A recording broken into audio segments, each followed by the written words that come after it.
Good morning, everyone. I thought that I would talk about composition.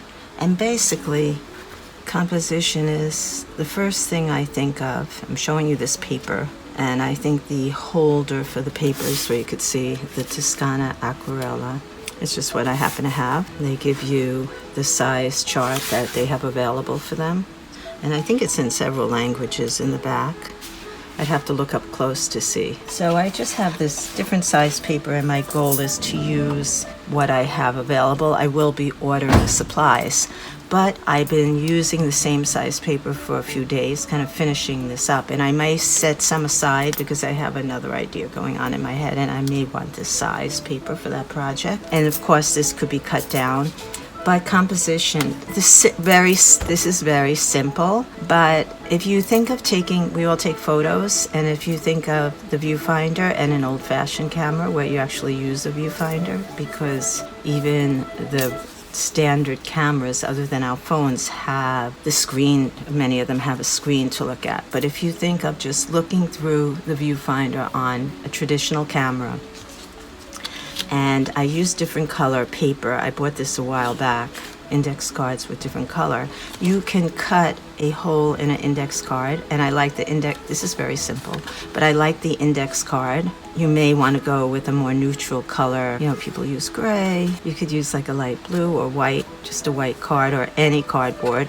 And I just cut a little viewfinder, and you would just close one eye, look through the other, and to get the viewpoint you want, if you want to crop it, you would just move this back and forth, very simply looking at your subject matter. So if you move it away, you're zooming in and getting a close-up. You move it closer to your eye, you're seeing more of the entire subject matter. And I can't illustrate that here, but you can try it. And then the other way you could go, and say you're making this for someone you want to, a student, or if you're a beginner, depending on the level, you can cut it proportionately to size, and you would hold this depending on the direction of the paper. Or you can make one that kind of slides, so you can make this a square format, you can make it very narrow, and of course you could be working tiny.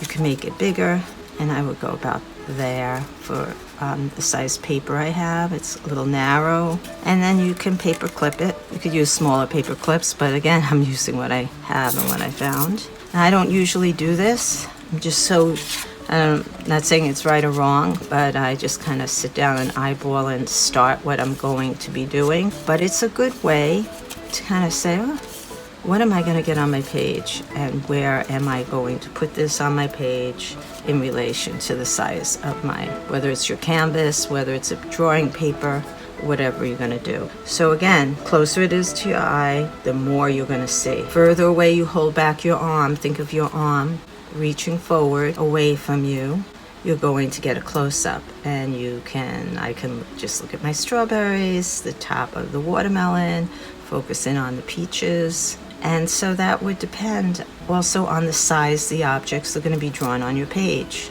It's fun to explore doing something close-up and making them very large, not just making a close-up and on a small piece of paper.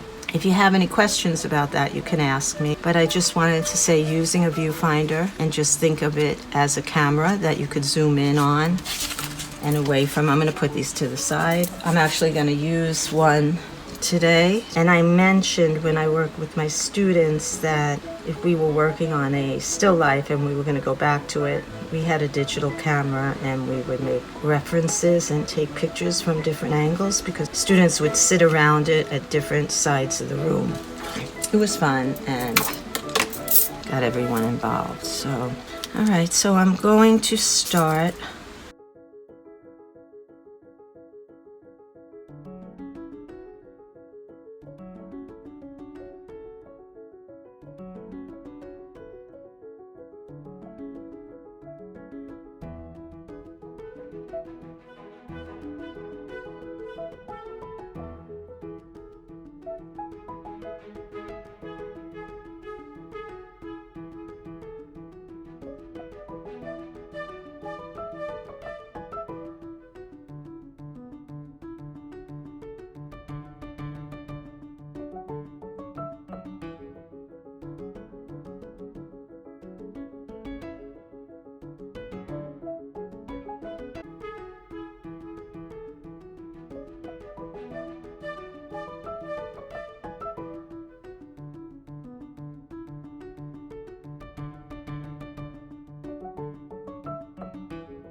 done.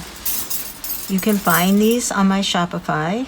This hasn't been up there yet, and I am giving 10% donation to the Food Bank of New York.